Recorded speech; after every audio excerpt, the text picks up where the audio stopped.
ओम शांति। Happy new year to all of you. आज है नववर्ष का पहला दिन। नववर्ष की ढेर सारी शुभकामनाएं। 1/1/2025 की मुरली का सार है, मीठे बच्चे तुम ज्ञान की बरसात कर हरियाली करने वाले हो। तुम ज्ञान की बरसात कर हरियाली करने वाले हो। तुम्हें धारणा करनी और करानी है। प्रश्न है, जो बादल बरसते नहीं हैं उन्हें कौन सा नाम देंगे? उत्तर में बाबा बोले, जो बादल बरसते नहीं हैं वह है सुस्त बादल। चुस्त वह जो बरसते हैं। अगर धारणा हो तो बरसने के बिना रह नहीं सकते। जो धारणा कर दूसरों को नहीं कराते उनका पेट पीठ से लग जाता है। वह गरीब हैं, प्रजा में चले जाते हैं। प्रश्न 2, याद की यात्रा में मुख्य मेहनत कौन सी है? अपने को आत्मा समझ बाप को बिंदु रूप में याद करना। बाप जो है जैसा है उसी स्वरूप से यथार्थ याद करना, इसमें ही मेहनत है। गीत है जो पिया के साथ है। ओम शांति। जैसे सागर के ऊपर में बादल हैं तो बादलों का बाप हुआ सागर। क्या कहते हैं बाबा? जैसे सागर के ऊपर में बादल है तो बादलों का बाप हुआ सागर। जो बादल सागर के साथ हैं उनके लिए ही बरसात है। यानी जो बादल सागर के साथ है उनके लिए ही बरसात है। वह बादल भी पानी भरकर फिर बरसते हैं। तुम भी सागर के पास जाते हो भरने के लिए। बहुत ही सुंदर मुरली है आज की प्रातः वेला। इस मुरली को जब हम सुनते हैं तो जो बादल सागर के साथ हैं उनके लिए ही बरसात है। वह बादल भी पानी भरकर फिर बरसते हैं। तुम भी सागर के पास जाते हो भरने के लिए। सागर के बच्चे बादल तो हो ही जो मीठा पानी खींच लेते हो। अब बादल भी अनेक प्रकार के होते हैं। कोई खूब जोर से बरसते हैं, बाढ़ कर देते हैं। कोई कम बरसते हैं। तुम्हारे में भी ऐसे नंबरवार हैं जो खूब जोर से बरसते हैं। उनका नाम भी गाया जाता है। जैसे वर्षा बहुत होती है तो मनुष्य खुश होते हैं। क्या कहते हैं बाबा? जैसे वर्षा बहुत होती है तो मनुष्य खुश होते हैं। यह भी ऐसे है, जो अच्छा बरसते हैं उनकी महिमा होती है। जो नहीं बरसते हैं उनकी दिल जैसे सुस्त हो जाती है। पेट भरेगा नहीं। पूरी रीति धारणा न होने से पेट जाकर पीठ से लगता है। फैमन होता है तो मनुष्यों का पेट पीठ से लग जाता है। यहाँ भी धारणा कर और धारणा नहीं कराते हैं तो पेट जाकर पीठ से लगेगा। खूब बरसने वाले जाकर राजा रानी बनेंगे और वह गरीब। गरीबों का पेट पीठ से रहता है। तो बच्चों को धारणा बड़ी अच्छी करनी चाहिए। इसमें भी आत्मा और परमात्मा का ज्ञान कितना सहज है। क्या कहा बाबा ने? आत्मा और परमात्मा का ज्ञान कितना सहज है। तुम अब समझते हो हमारे में आत्मा और परमात्मा दोनों का ज्ञान नहीं था तो पेट पीठ से लग गया ना। मुख्य है ही आत्मा और परमात्मा की बात। मनुष्य आत्मा को ही नहीं जानते हैं। मनुष्य आत्मा को ही नहीं जानते हैं तो परमात्मा को फिर कैसे जान सकेंगे? कितने बड़े विद्वान पंडित आदि हैं, कोई भी आत्मा को नहीं जानते। अब तुमको मालूम हुआ है कि आत्मा अविनाशी है। उसमें 84 जन्मों का अविनाशी पार्ट नूंधा हुआ है जो चलता रहता है।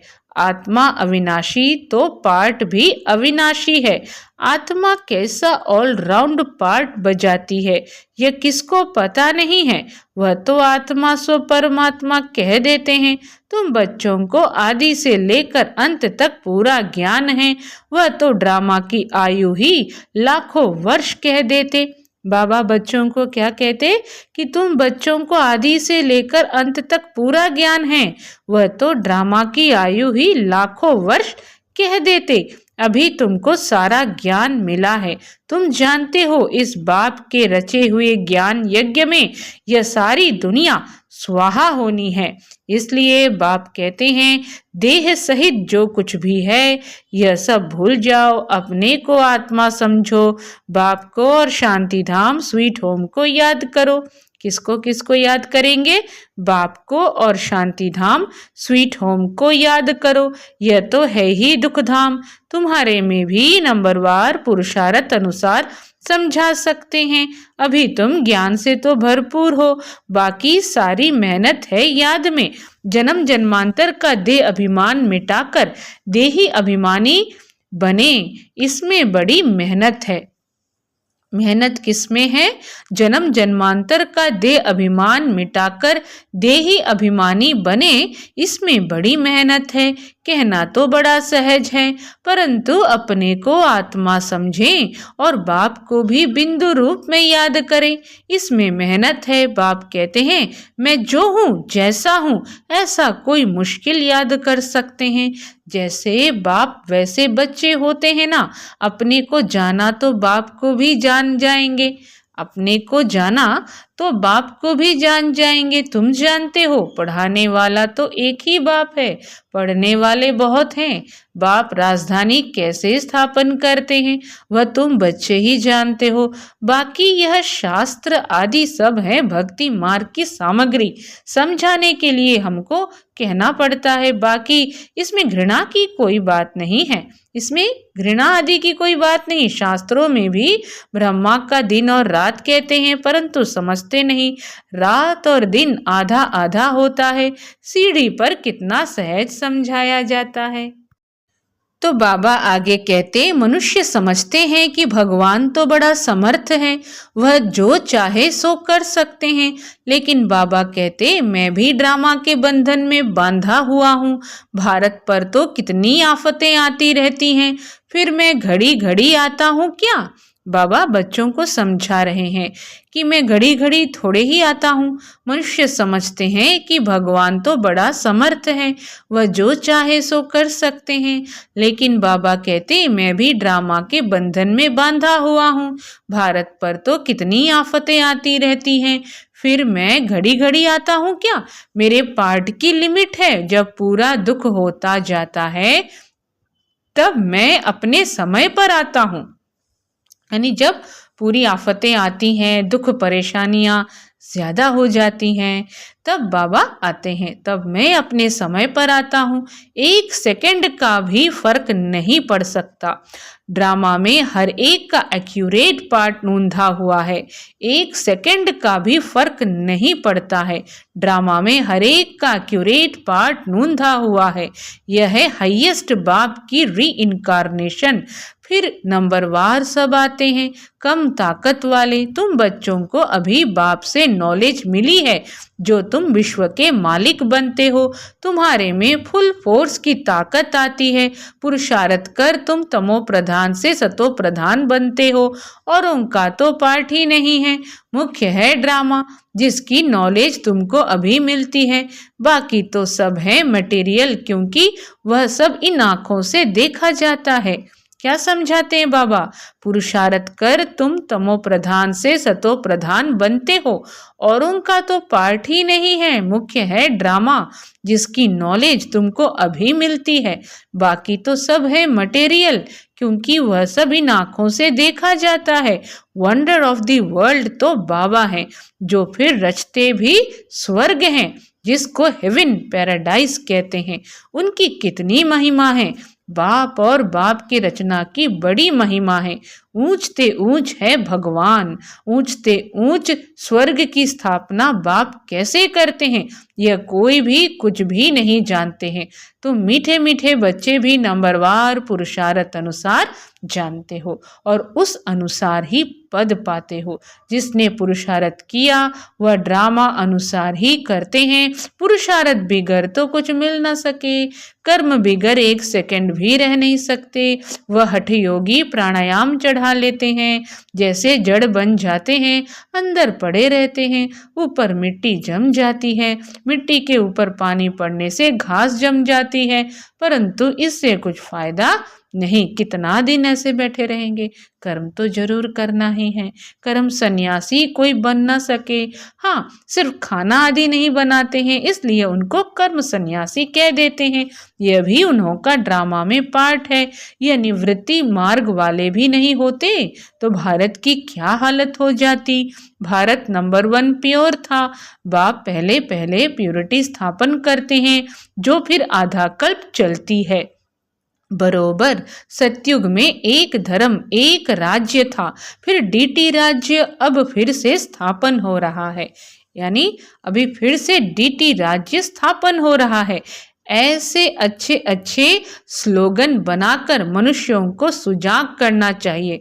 फिर से डीटी राज्य भाग्य आकर लो। अभी तुम कितना अच्छी रीति समझते हो। श्री कृष्ण को श्याम सुंदर क्यों कहते हैं यह भी अभी तुम जानते हो। आजकल तो बहुत ही ऐसे ऐसे नाम रख देते हैं। श्री कृष्ण में क्या है, श्री कृष्ण के बारे में कोई नहीं जानते।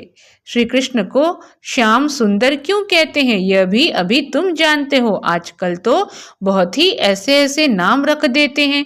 श्री कृष्ण से कंपटीशन करते हैं। तुम बच्चे जानते हो पतित राजाएं कैसे पावन राजाओं के आगे जाकर माथा टेकते हैं, परंतु जानते थोड़े ही हैं। तुम बच्चे जानते हो जो पूज्य थे वही फिर पुजारी बन जाते हैं। अभी तुम्हारी बुद्धि में सारा चक्र है। यह भी याद रहे तो अवस्था बड़ी अच्छी रहे।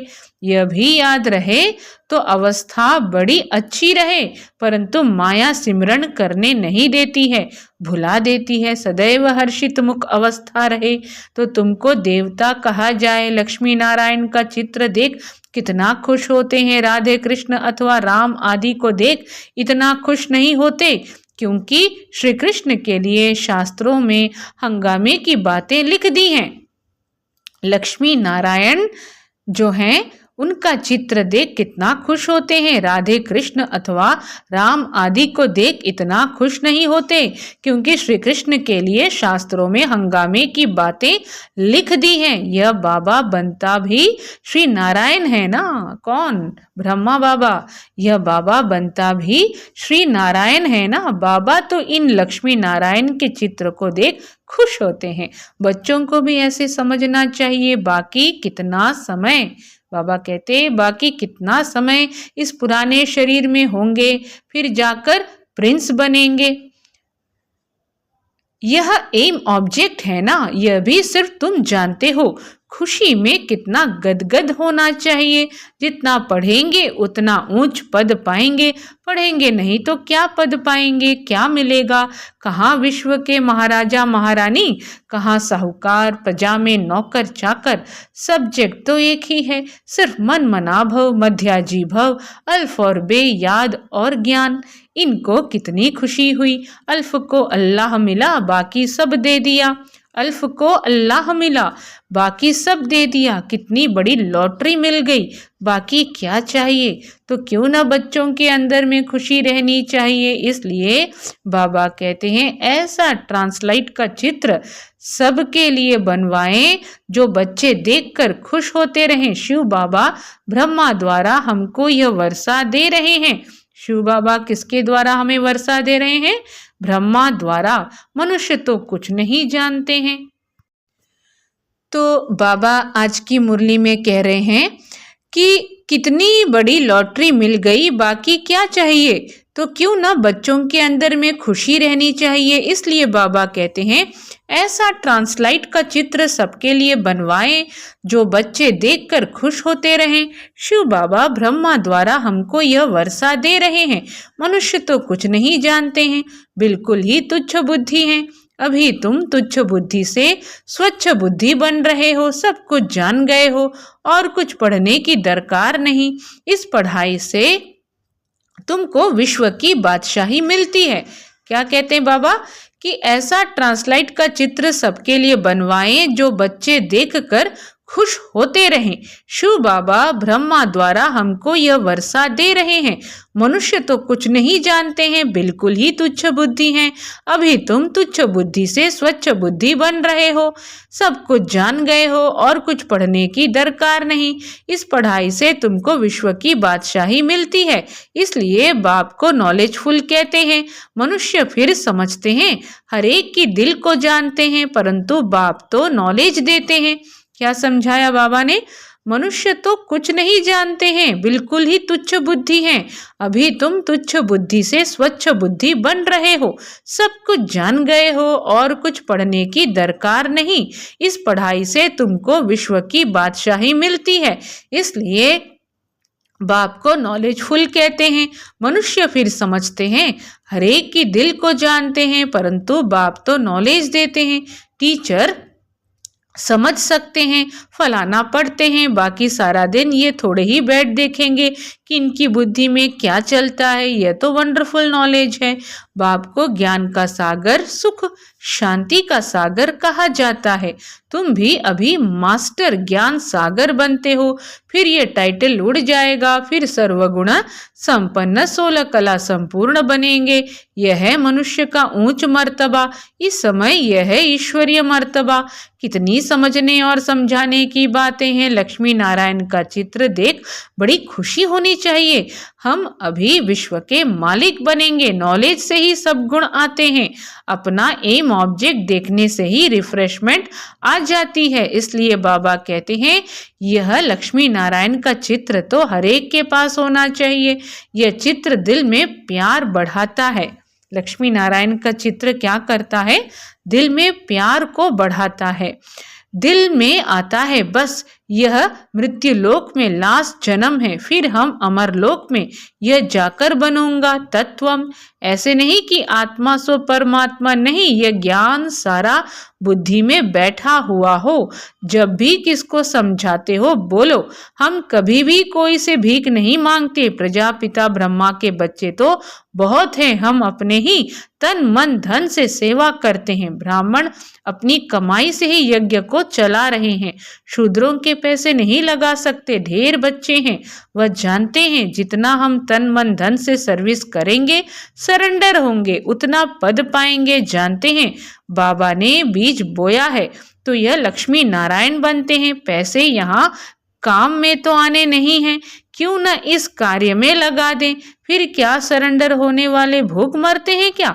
बहुत संभाल होती रहती है। बाबा की कितनी संभाल होती रहती है। यह तो शिव बाबा का रथ है ना, सारे वर्ल्ड को हेवन बनाने वाला है। यह हसीन मुसाफिर है। यह कौन है? हसीन मुसाफिर है। परमपिता परमात्मा तो आकर सबको हसीन बनाते हैं। तुम सांवरे से गोरा हसीन बनते हो ना। कितना सलोना साजन है, आकर सबको गोरा बना देते हैं। उन पर तो कुर्बान जाना चाहिए, याद करते रहना चाहिए। जैसे आत्मा को देख नहीं सकते, जान सकते हैं, वैसे परमात्मा को भी जान सकते हैं। देखने में तो आत्मा परमात्मा दोनों एक जैसे बिंदु है, बाकी तो सारी नॉलेज है। यह बड़ी समझ की बातें हैं। बच्चों की बुद्धि में यह नोट रहनी चाहिए। कौन सा नोट करना चाहिए हमें? कि उन पर तो कुर्बान जाना चाहिए, याद करते रहना चाहिए। जैसे आत्मा को देख नहीं सकते, जान सकते हैं, वैसे परमात्मा को भी जान सकते हैं। देखने में तो आत्मा परमात्मा दोनों एक जैसे बिंदु है, बाकी तो सारी नॉलेज है। यह बड़ी समझ की बातें हैं। बच्चों की बुद्धि में यह नोट रहनी चाहिए। बुद्धि में नंबरवार पुरुषार्थ अनुसार धारणा होती है। डॉक्टर लोगों को भी दवाइयाँ याद रहती है ना। ऐसे नहीं कि उस समय बैठ किताब देखेंगे। डॉक्टरी की भी पॉइंट्स होती हैं, बैरिस्ट्री की भी पॉइंट्स होती हैं।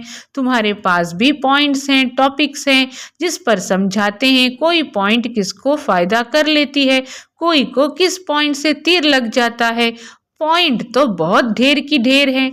जो अच्छी रीति धारण करेंगे वह अच्छी रीति सर्विस कर सकेंगे। आधा कल्प से महारोगी पेशेंट हैं, आत्मा पतित बनी है, इस उनके लिए एक अविनाशी सर्जन दवाई देते हैं। क्या कहा?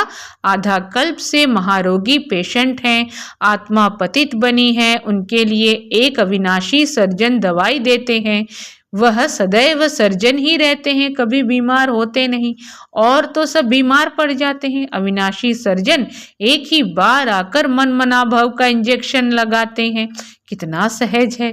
चित्र को पॉकेट में रख दो सदैव। बाबा नारायण का पुजारी था तो लक्ष्मी का चित्र निकाल अकेला नारायण का चित्र रख दिया। अभी पता पड़ता है जिसकी हम पूजा करते थे वह अब बन रहे हैं। लक्ष्मी को विदाई दे दी तो यह पक्का है हम लक्ष्मी नहीं बनूंगा। लक्ष्मी बैठ पैर दबाए, यह अच्छा नहीं लगता था। उनको देखकर पुरुष लोग स्त्री से पैर दबवाते हैं। उनको देखकर पुरुष लोग स्त्री से पैर दबवाते हैं। वहां थोड़े ही लक्ष्मी ऐसे पैर दबाएगी। यह रस्म रिवाज वहां होती नहीं। यह रस्म रावण राज्य की है। यह रस्म कहाँ की है? रावण राज्य की है। इस चित्र में सारी नॉलेज है, ऊपर में त्रिमूर्ति भी है। इस नॉलेज को सारा दिन सिमरन कर बड़ा वंडर लगता है। आज न्यू ईयर की मुरली बहुत ही इंटरेस्टिंग है, बहुत ही उमंग उत्साह भरा है। तो इस मुरली को आइए और भी आगे सुनते हैं कि लक्ष्मी को विदाई दे दी तो यह पक्का है हम लक्ष्मी नहीं बनूंगा। लक्ष्मी बैठ पैर दबाए, यह अच्छा नहीं लगता था। उनको देखकर पुरुष लोग स्त्री से पैर दबवाते हैं। वहां थोड़े ही लक्ष्मी ऐसे पैर दबाएगी। यह रस्म रिवाज वहां होती नहीं। यह रस्म रावण राज्य की है। इस चित्र में सारी नॉलेज है, ऊपर में त्रिमूर्ति भी है। इस नॉलेज को सारा दिन सिमरन कर बड़ा वंडर लगता है। भारत अब स्वर्ग बन रहा है। कितनी अच्छी समझानी है। पता नहीं मनुष्यों की बुद्धि में क्यों नहीं बैठता है। आग बड़े जोर से लगेगी, भंभोर को आग लगनी है। रावण राज्य तो जरूर खलास होना चाहिए। यज्ञ में भी पवित्र ब्राह्मण चाहिए। यह बड़ा भारी यज्ञ है सारे विश्व में प्यूरिटी लाने का। वो ब्राह्मण भी भल ब्रह्मा की औलाद कहलाते हैं, परंतु वह तो कुख वंशावली है। ब्रह्मा की संतान तो पवित्र मुख वंशावली थे ना, तो उन्हों को यह समझाना चाहिए। अच्छा, मीठे मीठे सिखी लधे बच्चों प्रति माता पिता बाप दादा का याद प्यार और गुड मॉर्निंग। रूहानी बाप की रूहानी बच्चों को नमस्ते। हम रूहानी बच्चों की रूहानी बाबा को नमस्ते। सदा रहेंगे हंसते। धारणा के लिए मुख्य सार, स्वच्छ बुद्धि बन वंडरफुल ज्ञान को धारण कर बाप समान मास्टर ज्ञान सागर बनना है। नॉलेज से सर्वगुण स्वयं में धारण करने हैं। दूसरी पॉइंट, जैसे बाबा ने तन मन धन सर्विस में लगाया, सरेंडर हुए, ऐसे बाप समान अपना सब कुछ ईश्वरीय सेवा में सफल करना है। क्या कहा बाबा ने? जैसे बाबा ने तन मन धन सर्विस में लगाया, सरेंडर हुए, ऐसे बाप समान अपना सब कुछ ईश्वरीय सेवा में सफल करना है। सदा रिफ्रेश रहने के लिए एम ऑब्जेक्ट का चित्र साथ में रखना है। वरदान, एक रस स्थिति द्वारा सदा एक बाप को फॉलो करने वाले प्रसन्नचित भव। एक रस स्थिति द्वारा सदा एक बाप को फॉलो करने वाले प्रसन्नचित भव। आप बच्चों के लिए ब्रह्मा बाप की जीवन एक्यूरेट कंप्यूटर है। आप बच्चों के लिए ब्रह्मा बाप की जीवन एक्यूरेट कंप्यूटर है। जैसे आजकल कंप्यूटर द्वारा हर एक प्रश्न का उत्तर पूछते हैं, ऐसे मन में जब भी कोई प्रश्न उठता है तो क्या क्यों कैसे के बजाय ब्रह्मा बाप के जीवन रूपी कंप्यूटर से देखो, क्या और कैसे का क्वेश्चन ऐसे में बदल जाएगा। प्रश्नचित के बजाय प्रसन्नचित बन जाएंगे। प्रसन्नचित अर्थात एक रस स्थिति में एक बाप को फॉलो करने वाले। क्या कहा? प्रसन्नचित अर्थात एक रस स्थिति में एक बाप को फॉलो करने वाले यानी बाबा को फॉलो करने वाले। स्लोगन है आत्मिक शक्ति के आधार पर सदा स्वस्थ रहने का अनुभव करो। विशेष नोट, सभी ब्रह्मावत्स 1 जनवरी से 31 जनवरी 2025 तक विशेष अंतर्मुखता की गुफा में बैठ योग तपस्या करते हुए पूरे विश्व को अपनी शक्तिशाली मनसा द्वारा विशेष सकाश देने की सेवा करना जी। इसी लक्ष्य से इस मास के पत्र पुष्प में जो अव्यक्त इशारे भेजे गए हैं वह पूरे जनवरी मास में मुरली के नीचे भी लिख रहे हैं। आप सभी इन पॉइंट्स पर विशेष मनन चिंतन करते हुए मनसा सेवा के अनुभवी बने। अपनी शक्तिशाली मनसा द्वारा सकाश देने की सेवा करो। अपनी शक्तिशाली मनसा द्वारा सकाश देने की सेवा करो। विस्तार में, आप शांति दूत बच्चे कहाँ भी रहते चलते फिरते सदा अपने को शांति दूत समझकर चलो। जो स्वयं शांत स्वरूप शक्तिशाली स्वरूप में स्थित होंगे वह दूसरों को भी शांति और शक्ति की सकाश देते रहेंगे। ओम शांति।